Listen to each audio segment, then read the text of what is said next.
Beynim almaz susma sen ağla, gözleri dursa elleri bağlar, bedenimi sakla elle yavaşça, gökyüzü tutsak sevgimiz kursak da. Beynim almaz susma sen ağla, gözleri dursa elleri bağlar, bedenimi sakla elle yavaşça, gökyüzü tutsak sevgimiz kursak da. Seni unuttuğum duygularımla sevemem, o yüzden hislerimle dans ederek değişemem. Yani varlığında yokluğunda aynı anda sevişti, gittiğinde varlığına küfredemem. Ben de aynalara bakıyorken yüzleşemem, cebimde para yoksa kollarını sar diyemem. Benimle kal, yak, dur gidemem, seninle başa çıkmak için bedel ödeyemem. Kendimle baş başa mıyım, sigaram ve bilmediğim diyarlardayım. Unuttuğum her güne bir kadını ağlatıp sonra gece olup gelip vicdan arıtmaktayım. Günlerimi tekrar edip günahlarlayım, sevmediğimi anlayınca tam bir aptalım.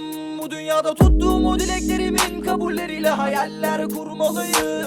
Beynim almaz ya, beynim almaz ya, beynim almaz ya, beynim almaz ya, beynim almaz ya, beynim almaz ya.